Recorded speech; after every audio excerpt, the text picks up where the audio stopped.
سورہ نساء کی آیت نمبر 171 ہے۔ اعوذ باللہ من الشیطان الرجیم، بسم اللہ الرحمن الرحیم۔ یا اہل الكتاب لا تغلوا فی دینکم ولا تقولوا علی اللہ الا الحق، انما المسیح عیسی ابن مریم رسول اللہ وکلمته القاها الى مریم وروح منه فآمنوا بالله ورسله ولا تقولوا ثلاثة انتهوا خيرا لكم انما الله اله واحد سبحانه ان يكون له ولد له ما في السماوات وما في الارض وكفى بالله وكيلا۔ صدق اللہ العظیم۔ اے اہل کتاب، اپنے دین کی باتوں میں غلو مت کرو اور اللہ کے بارے میں وہی بات کہو جو حق ہے۔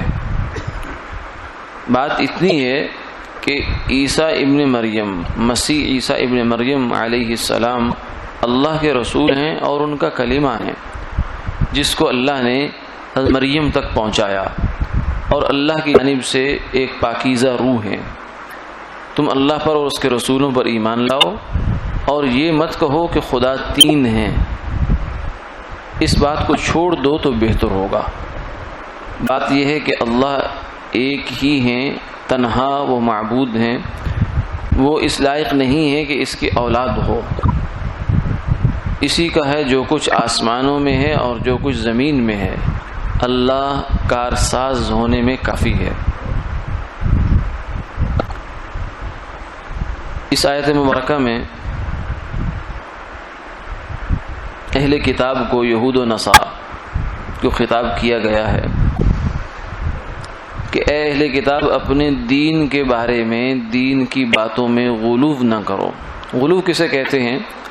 غلو کہتے ہیں حد اعتدال سے تجاوز کر جانا، چاہے وہ آدمی آگے نکل جائے یا پیچھے رہ جائے، جہاں اصل راستہ ہے، جو اصل منزل ہے، جو اصل اس کا ہدف ہے، وہاں سے چاہے آدمی آگے نکل جائے تو بھی اعتدال سے نکل گیا، پیچھے رہ جائے اور وہاں پہنچ ہی نہ پائے، یہ بھی اعتدال سے نکل گیا۔ یہ یوں سمجھیے کہ اعتدال ایک شاہراہ ہے جو بہت صاف ستھری بنی ہوئی ہے۔ اب اس کے دائیں جائیں یا بائیں جائیں، ادھر ہو سکتا ہے کوئی کھیت ہو، کھائیاں ہوں، گڑھے ہوں، اور اس طرف بھی کچھ ایسا ہی ہو۔ تو اعتدال جو ہے وہ درمیانہ راستہ ہے، جبکہ غلو اور افراط و تفریط وہ ہیں جو دائیں بائیں کے راستے ہیں۔ تو اہل کتاب کو اللہ نے یہ حکم دیا ہے کہ تم اپنے دین کے بارے میں غلو مت کرو۔ اس غلو کا اہل کتاب میں بہت مسئلہ تھا۔ انہوں نے دین کے کئی شعبوں میں اور کئی صورتوں کے اندر اس غلو کو راستہ دے دیا تھا۔ قرآن پاک میں آتا ہے وَرَهْبَانِيَّةً ابْتَدَعُوهَا مَا كَتَبْنَاهَا عَلَيْهِمْ إِلَّا ابْتِغَاءَ رِضْوَانِ اللَّهِ فَمَا رَعَوْهَا حَقَّ رِعَایَتِهَا، کہ ہم نے عیسائیوں کو رہبانیت جو ہے وہ نہیں دی تھی، مگر انہوں نے اپنے پاس سے لے لی اللہ کو راضی کرنے کے لیے، لیکن اس کی صحیح رعایت نہیں کر سکے۔ ایک یہ بھی ہے۔ اور پھر ایک غلو ان کا یہ ہوتا تھا کہ انہوں نے اپنے جو اہل علم تھے، پادری تھے، ان کو اختیارات دے رکھے تھے کہ وہ شریعت کی تعبیر اور تشریح جو مرضی چاہے کر لیں۔ کبھی آج کسی چیز کو حلال کر دیا، کل کسی چیز کو حرام کر دیا۔ جسے پیچھے ہم نے دیکھا، گزرا تھا کہ یہودیوں نے مل بیٹھ کر فیصلہ کر لیا تھا کہ ہم نے کیا کرنا ہے، رجم کو ختم کر دیں۔ شادی شدہ زانی اگر زنا کرے، آدمی اگر زنا کرے تو اس کی حد تورات میں رجم تھی کہ اس کو پتھروں سے سنسار کر دیا جائے۔ اب انہوں نے سوچا کہ یہ کام بڑا خراب ہے، لہذا مل بیٹھ کر فیصلہ کر لیا کہ آئندہ کے لیے رجم کی حد نہیں ہوگی۔ تو یہ اپنے علماء کو، اپنے جو بڑے لوگ ہیں ان کو یہ اتھارٹی دینا کہ وہ جب چاہے جیسے چاہیں اللہ کا حکم بدل دیں، یہ بھی ان کے مرتبے اور منصب سے زیادہ ان کو حیثیت دینا ہے، کیونکہ علماء کا کام، فقہا کا کام، مفسرین کا کام، محدثین کا کام شریعت سازی نہیں ہے، شریعت کی بات صرف بتانا ہے کہ اللہ کا یہ حکم ہے، اللہ کے رسول کا یہ حکم ہے اور یہ اس کے سامنے تمہارے پڑا ہوا ہے، لیکن از خود کوئی حکم بنانا ان کی ذمہ داری میں شامل نہیں ہے، نہ ان کو اس کا اختیار ہوتا ہے، شریعت تو اللہ کی ہے۔ تو یہ بھی ان کے ہاں تھا۔ اور جو بڑی بات غلو کی تھی جس کا آج کی آیت میں تذکرہ ہے وہ یہ تھا کہ انہوں نے انبیاء علیہ السلام کے ساتھ حدود سے تجاوز شروع کر دیا۔ عیسائیوں نے سیدنا عیسیٰ علیہ السلام کے بارے میں عجیب و غریبی تصورات گھڑ لیے، اور یہودیوں نے حضرت عزیر کے بارے میں کہا عزیر ابن اللہ، عزیر اللہ کے بیٹے۔ انہوں نے جو ہے وہ اللہ تعالیٰ کے بارے میں الٹی سیدھی باتیں شروع کر دی۔ ایک بات عیسائیوں میں جو عقیدہ ہے اللہ تعالیٰ کی نسبت سے وہ یہ ہے، مختلف عقیدے ہیں ان کے۔ کچھ عیسائی یہ کہتے ہیں کہ اللہ تعالیٰ ہی عیسیٰ علیہ السلام کی صورت میں دنیا میں آ گئے، یعنی عیسیٰ علیہ السلام عیسیٰ نہیں ہیں بلکہ وہ مریم کے بیٹے نہیں بلکہ وہ اللہ ہی ہیں، نعوذ باللہ من ذالک، جو یہاں آ گئے۔ تو اس کا مطلب یہ ہوا کہ وہ حلول کر گئے، جیسے پھول کے اندر خوشبو آتی ہے، بوتل کے اندر پانی آتا ہے، اور تار کے اندر کرنٹ آتا ہے، بجلی آتی ہے، لائٹ کے اندر روشنی آتی ہے، ایسے ہی نعوذ باللہ خدا جو ہے وہ عیسیٰ علیہ السلام کے اندر حلول کر گیا۔ تو یہ تو کفر کا عقیدہ ہے، کیونکہ اللہ تعالیٰ کی ذات اس سے وراء الورا ہے، وراء الورا ہے، سبحانہ، فرمایا نا کہ بہت بلند ہے، پاکیزہ ہے کہ وہ کسی چیز کے اندر حلول کریں یا کوئی چیز اس کے اندر حلول کرے۔ تو کچھ عیسائی یہ کہتے تھے، اور دوسرے عیسائی یہ کہتے تھے کہ جو عیسیٰ علیہ السلام اور اللہ یہ دو مل کر پھر ایک تیسرا ان کے ساتھ ہے، یہ تین کا مجموعہ خدا ہے، یعنی خدائی کو ہے کہ تین حصوں میں بٹ گئی، ایک حصے کا مالک بن گئی عیسیٰ علیہ السلام، دوسرا حصہ ہم دے دیا اللہ تعالیٰ کو، تیسرے حصے کے بارے میں پھر ان کے آگے اختلاف رائے ہے۔ کچھ لوگ یہ کہتے ہیں کہ تیسرا جو ہے وہ مریم ہے، سیدنا عیسیٰ علیہ السلام کی والدہ ہیں، وہ تیسرا حصہ ان کا ہے، اور کچھ کہتے ہیں نہیں یہ اقنوم ثالث ہے، یہ روح ہے جو شاید جبریل علیہ السلام کی طرف اشارہ ہوتا ہے۔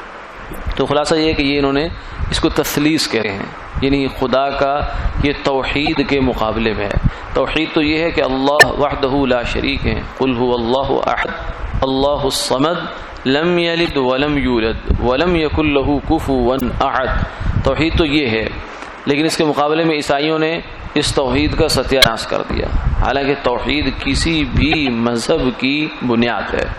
اللہ تعالیٰ کے بارے میں بنیادی جو تقاضا انسان سے فرمایا، جتنے بھی پیغمبر دنیا میں تشریف لائے ہیں، جتنے بھی پیغمبر قرآن پاک میں آتا ہے، ان سب کی دعوت کے اندر ایک مرکزی نقطہ لا الہ الا اللہ تھا، لا الہ الا انا فاعبدون، لا الہ الا اللہ، یعنی توحید کے کلمے کی دعوت ان کے اندر شامل تھی۔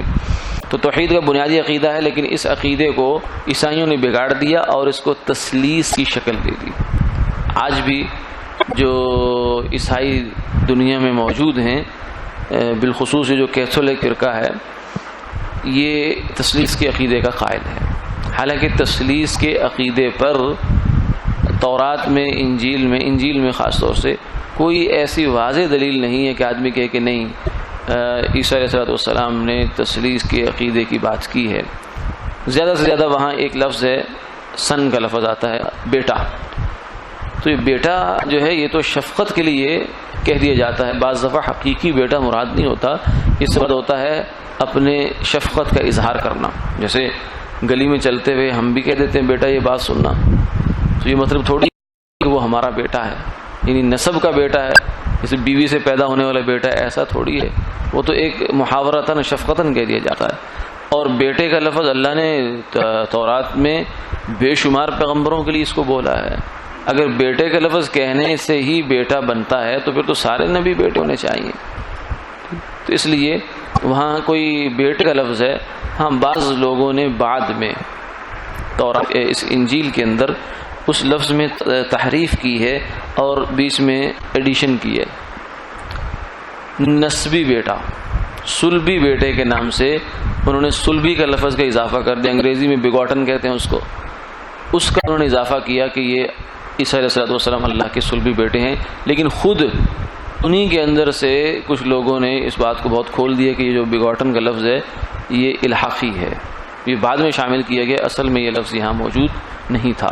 تو خلاصہ خیر بہرحال تورات میں، انجیل میں اس بات توحید ہی کی تعلیم ہے، اس میں تثلیث کی، شرک کی تعلیم نہیں ہے، لیکن ان لوگوں نے بعد میں شامل کیا۔ ایک پاولس تھا جو عیسیٰ علیہ السلام کا مخالف تھا، لیکن جب تک آپ زندہ رہے، آپ دنیا میں موجود رہے، مخالفت کرتا رہا۔ آپ کے جانے کے بعد اس نے ایک ڈرامائی انداز میں عیسائی مذہب قبول کیا اور پھر عیسائیوں کا بڑا بھی بن بیٹھا، اور پھر اس نے بہت سارے عقیدے جو ہیں وہ عیسائیت کی بنیادوں میں شامل کر دیے۔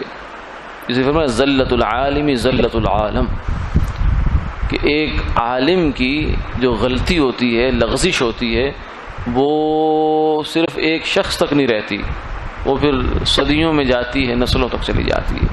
جتنا بڑا اس کا مقام ہوتا ہے مذہب کے اندر، اتنا زیادہ اس کی غلطی کا اثر ہوا کرتا ہے۔ سیدنا عمر رضی اللہ عنہ سے پوچھا، نہیں بلکہ انہوں نے خود ایک صاحب سے پوچھا، ما یہدم الاسلام، اسلام کو ڈھانے والی کون سی چیز ہے؟ اسلام سے مراد آپ مذہب کوئی بھی لے سکتے ہیں، تو یعنی اس کی بنیادیں ہلتی ہیں کس چیز سے؟ تو اس میں سے ایک چیز فرمائی ذلت العالم۔ جب کوئی عالم دین غلطی کھاتا ہے، ٹھوکر کھاتا ہے، تو اس سے پھر دین بگڑ جاتا ہے۔ کیوں؟ اس لیے کہ اس کے بہت سے ماننے والے ہوتے ہیں، وہ اس کی غلطی کو غلطی ماننے کے لیے تیار بھی نہیں ہوتے، وہ اس غلطی کو ہی دین سمجھ کر اس کی پریکٹس شروع کر دیتے ہیں، اس پر عمل درآمد شروع کر دیتے ہیں، جس کا نتیجہ یہ نکلتا ہے کہ بہت سے لوگ جو ہے وہ گمراہی کا شکار ہو جاتے ہیں۔ تو پاولس نے یہ کیا کہ عیسائیت کے اندر تثلیث کے عقیدے کو داخل کر دیا۔ اب جو بھی عیسائی ہے وہ اس عقیدے کو دل و جان سے تسلیم کرتا ہے، اپنے سینے سے لگا رکھا ہے، اس پر دلائل دیتے ہیں، حالانکہ یہ عقیدہ ایسا ہے کہ خود عیسائی مذہب کے جو متکلمین ہیں، یعنی جو لوگ عقیدے کا دفاع کرتے ہیں، وہ لوگ بھی اس میں پریشان رہتے ہیں کہ اس کا مطلب کیا ہے، خدا ایک بھی ہے اور تین بھی ہے، تین بھی ہے اور ایک بھی ہے، یہ تو ایک ہے یا تین ہے، تین ہے تو ایک نہیں، ایک ہے تو تین نہیں ہے۔ یہ ایک ایسی گتھی ہے، یہ ایسی مصیبت ہے جو ان بیچاروں سے سلجھتی نہیں ہے۔ عجب مشکل میں پھنسا سینے والا چاکے داماں کا، ادھر ٹانکا ادھر ادڑا، کہ دامن پھٹا ہوا ہوتا ہے، بعض دفعہ تو آدمی اس کو ٹانگنے کے لیے جب ٹانکا لگاتا ہے، ایک طرف سے لگاتا ہے، دوسری طرف سے پھٹ جاتا ہے۔ تو یہ جب غلط بات کو آدمی دفاع شروع کر دیتا ہے تو پھر اس بیچارے کے لیے کافی مشکل ہوتی ہے۔ تو یہ تثلیث کا عقیدہ عیسائیوں نے اپنے مذہب میں داخل کیا اور اس کو آج تک سینے سے چمٹا رکھا ہے۔ تو یہاں اس آیت کے اندر اللہ تعالیٰ نے اس کی بہت واضح لفظوں میں تردید فرما دی، فرمایا غلو نہ کرو، اللہ کے بارے میں جو بات سچی ہے وہی کہو، اور سچی بات کیا ہے؟ وہ اللہ احد اللہ الصمد لم یلد ولم یولد ولم یکن لہ کفوا احد، یہ اللہ تعالیٰ کے لیے سچی بات ہے، کلمہ حق ہے۔ اسی کی دعوت دی گئی اہل کتاب کو، یا اہل کتاب تعالوا الی کلمۃ سواء بیننا و بینکم، اے اہل کتاب آ جاؤ، ہمارے اور تمہارے درمیان ایک قدر مشترک ہے، وہ کیا ہے؟ اللہ نعبد الا اللہ، ہم اللہ کے سوا کسی کی عبادت نہ کریں، ولا نشرک بہ شیئا ولا یتخذ بعضنا بعضا اربابا من دون اللہ۔ تین کام، اللہ کی عبادت کریں گے، کسی کو اس کا شریک نہیں ٹھہرائیں گے، اور اپنے لوگوں کو رب نہیں بنائیں گے، یعنی حلال حرام کرنے کا اختیار ان کے ہاتھ میں نہیں دیں گے، بلکہ یہ اختیار اللہ کا ہے، اللہ کے رسول کا، انہی کے پاس رہے گا۔ تو یہ قدر مشترک جو ہے اس کی دعوت دی اور یہ بتا دیا کہ اللہ کے بارے میں صحیح بات تو یہی ہے۔ باقی رہا یہ کہ تم نے جو عیسیٰ علیہ السلام کو عجیب و غریب سمجھ لیا ہے، تو اس کی حقیقت صرف اتنی ہے کہ وہ اللہ کے رسول ہیں، مریم علیہ السلام کے بیٹے ہیں، ان کی اولاد ہیں، اور اللہ کے رسول ہیں اور اللہ کا کلمہ ہے۔ کلمے سے مراد کیا ہے؟ اس میں مختلف مفسرین نے مختلف باتیں کی، اس کے مطلب بیان کیے ہیں۔ ایک مطلب یہ ہے کہ امام غزالی رحمہ اللہ نے یہ لکھا کہ جتنی بھی چیزیں ہیں، عام طور سے لوگ پیدا ہوتے ہیں، بچہ پیدا ہوتا ہے، تو اس میں ایک تو اللہ کا امر کن استعمال ہوتا ہے، اور ایک نطفہ استعمال ہوتا ہے، یعنی میٹیریل بھی استعمال ہوتا ہے، اور امر کن بھی استعمال ہوتا ہے، یعنی مرد کا نطفہ، باپ کا نطفہ، وہ بھی استعمال ہوتا ہے۔ لیکن عیسیٰ علیہ السلام کے معاملے میں نطفہ تو استعمال نہیں ہوا، وہ تو امر کن ہی ہوا ہے. تو اس لیے چونکہ ان کی تخلیق میں صرف اللہ کا کلمہ استعمال ہوا ہے اس لیے ان کو کلمہ کہہ دیا ہے. تو فرمایا کہ یہ کلمہ اللہ نے مریم علیہ السلام کے پاس بھیجا تھا. وروح منہ، اللہ کی جانب سے آئی ہوئی ایک روح ہے، تو یعنی پاکیزہ روح. کیونکہ پاکیزہ اس لیے کہ یہ ان کی تخلیق جو ہے وہ اللہ تعالیٰ کے براہ راست امر سے ہوئی ہے. اس میں ایک طرف سے ویسے تو سبب استعمال ہوا ہے، سیدہ مریم کی طرف سے جو ماں کا سبب ہے وہ تو استعمال ہوا، لیکن باپ کا سبب اس میں استعمال نہیں ہوا. اس لیے ان کی روح کو ایک خاص شان حاصل ہے، بس یہ ہے، یعنی ایک امتیاز حاصل ہے، ایک ان کا مقام بلند ہے. ورنہ وہ بھی روح ہی ہے، جیسے دوسرے انبیاء علیہ السلام کی روحیں ہیں ایسے عیسیٰ علیہ السلام کی بھی ایک روح ہے. یہ روح اللہ نہیں ہے، یعنی اللہ کا کوئی جز نہیں ہے. اللہ کی جانب ان کی نسبت اس لیے کر دی جیسے بیت اللہ کہا جاتا ہے کعبہ کو کہ اللہ کا گھر، حالانکہ اللہ کا گھر کوئی ایسا تو نہیں کہ وہاں اللہ کا کوئی نعوذ باللہ کچن ہے یا کوئی ایسا کوئی رہنے کی جگہ نہیں، ایسا کچھ نہیں ہے. صرف اس کی نسبت ہے عظمت کے اظہار کے لیے کہ یہ گھر عام جگہ نہیں ہے، یہ عام کمرہ نہیں ہے، یہ بیت اللہ ہے، یہ اللہ کا گھر ہے. ایسے ہی فرمایا روح اللہ عیسیٰ علیہ السلام کو کہا جاتا ہے. لیکن اس کا یہ مطلب نہیں کہ اللہ نے کوئی اپنی جو ہے روح میں سے کوئی روح ڈیوائیڈ کر کے اس کو کاٹ کے نعوذ باللہ جو ہے وہ عیسیٰ علیہ السلام کو تخلیق کیا، ایسا نہیں ہے. اسی طریقے سے جو سرکار دو عالم صلی اللہ علیہ وسلم کے بارے میں آتا ہے کہ اللہ نے پہلے اپنے نور سے میرا نور پیدا کیا، تو یہاں یہ مطلب نہیں ہے کہ اللہ کے نور کو کوئی حصوں میں بانٹا گیا، کیونکہ اللہ کی ذات تجزی سے ورا ہے، وہ ڈیوائیڈ نہیں ہو سکتی، تقسیم نہیں ہو سکتی. تو یہ نور من نور اللہ کا مطلب ہے اللہ نے اپنی عنایت سے، اپنی رحمت سے، اپنے خزانے سے، اپنی خاص عنایتوں کے خزانے سے میرا نور پیدا کیا. اس سے پھر آگے تخلیق شروع ہوئی. تو یہاں اسی طریقے سے روح منہ بھی. اس پر ایک لطیفہ بھی مشہور ہے، واقعات میں ملتا ہے کہ ایک بادشاہ کے دربار میں ایک عیسائی پادری آیا اور ایک مسلمان عالم بھی موجود تھے. تو اس نے یہ کہا کہ عیسیٰ علیہ السلام اللہ کے بیٹے ہیں. تو مسلمان نے کہا بھائی کیسے؟ اس نے کہا خود تمہاری کتاب میں یہ موجود ہے روح منہ، کہ عیسیٰ علیہ السلام اللہ کی روح ہیں، اللہ سے نکلی ہوئی روح ہیں. تو اس نے کہا کہ اچھا اگر یہی بات ہے تو پھر تو معاملہ بڑا خراب ہے. اس نے کہا وہ کیسے؟ انہوں نے کہا قرآن پاک میں یہ بھی تو آتا ہے وَسَخَّرَ لَكُم مَا فِي السَّمَاوَاتِ وَمَا فِي الْأَرْضِ جَمِيعًا مِّنْهُ. تو اللہ نے تمہارے لیے زمین و آسمان میں جو کچھ بھی ہے وہ مسخر کر دیا، سب کچھ اسی سے. جیسے یہاں روح منہ ہے، منہ کا لفظ ہے، ایسے ہی سیم بالکل یہی لفظ وہاں بھی استعمال ہوا.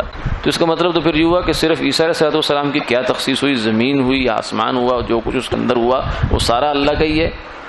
اگر اس لفظ کی وجہ سے عیسیٰ علیہ السلام اللہ کا حصہ ہو سکتے ہیں تو پھر تو بھائی ہر چیز کو حصہ مانو. اس لیے وہ پھر لاجواب ہو گیا. فرمایا انما اللہ ولا تقولوا ثلاثہ، یہ تین کی رٹ نہ لگایا کرو. انتہوا خیر لکم، اس بات کو چھوڑ دو، تمہارا فائدہ اسی میں ہے. شرک نہ کرو، کیونکہ شرک ایسی مصیبت ہے، ایسی لعنت ہے کہ جس کی بخشش کبھی بھی نہیں ہے. انما اللہ الہ واحد، اللہ تعالیٰ ایک ہیں، ان کو ایک مانو، ایک جانو. سبحانہ ان یکون لہ ولد، جو تم نے اللہ تعالیٰ کے لیے بچے بنایا ہے، چاہے مشرکین مکہ ہوں یا یہودی ہوں یا عیسائی ہوں. فرمایا کہ اللہ کی ذات اولاد سے پاک ہے، اس لیے کہ اولاد انسان کی مجبوری ہوتی ہے، اولاد آدمی کی مجبوری ہوتی ہے، اور اولاد اصل میں آدمی کی ریپلیسمنٹ ہوتی ہے، اس کی جگہ لیتی ہے. اسی لیے ایک اللہ والے کہیں باہر گزر رہے تھے تو سامنے دیکھا کہ بچے گلی ڈنڈا کھیل رہے ہیں یا کچھ کھیل کود میں مشغول ہیں اپنے بچپن میں. تو وہ کھڑے ہو کر دیکھنے لگے، کہنے لگے کہ یہ دیکھو خدائی فوج تیار ہو رہی ہے، خدائی فوج تیار ہو رہی ہے جو بابوں کو بوڑھوں کو کہے گی نکلو یہاں سے، ان گھروں سے نکلو، اب ہم آ گئے ہیں، اب ہمیں جگہ دو یہاں. تو یہ اولاد تو انسان کی مجبوری ہے، اس کی ریپلیسمنٹ ہے، اس کی جگہ پہ آتی ہے، جانشین ہوتی ہے. جانشین جو ہوتا ہے وہ اگلے کی چھٹی کراتا ہے. تو اگر خدا کی اولاد ہو تو اس کا مطلب ہے کہ خدا مجبور ہوا، پھر وہ اولاد کے ہاتھوں مجبور بھی ہوگا. پھر جب اولاد بڑی ہو جائے گی تو پھر وہ خدا کی چھٹی بھی کرائے گی، نعوذ باللہ. تو یہ ایک احمقانہ اور بالکل بچگانہ بے وقوفی قسم کا یہ فلسفہ ہے کہ اللہ تعالیٰ کا ولد یا اولاد ہو سکتی ہے. سبحانہ و یکون له ولد، اس کی کوئی اولاد نہیں. لم یلد ولم یولد، لم یتخذ صاحبۃ ولا ولدا، لہو ما فی السماوات و ما فی الارض، زمین و آسمان میں جو کچھ ہے تو سب اس کا مخلوق ہے، تو اس کی مخلوق اس کی اولاد کیسے ہو سکتی ہے؟ وکفا باللہ وکیلا، اور پھر اولاد کی ضرورت ہوتی ہے کئی وجہ سے ہوتی ہے. ایک وجہ ہوتی ہے تعاون چاہیے ہوتا ہے، انسان خود جب بوڑھا ہو جاتا ہے اکیلا ہوتا ہے تو اس کی اولاد آ کر دست و بازو بن جاتی ہے، تعاون دیتی ہے. تو اللہ کو کون سے تعاون کی ضرورت ہے؟ کفا باللہ وکیلا، وہ اکیلا ہی کافی ہے. جب وہ اکیلے ہی کافی ہے تو اس کی اولاد کی نہ ضرورت ہے نہ حاجت ہے، اس لیے یہ بات نہ کہو. وآخر دعوانا الحمد للہ رب العالمین.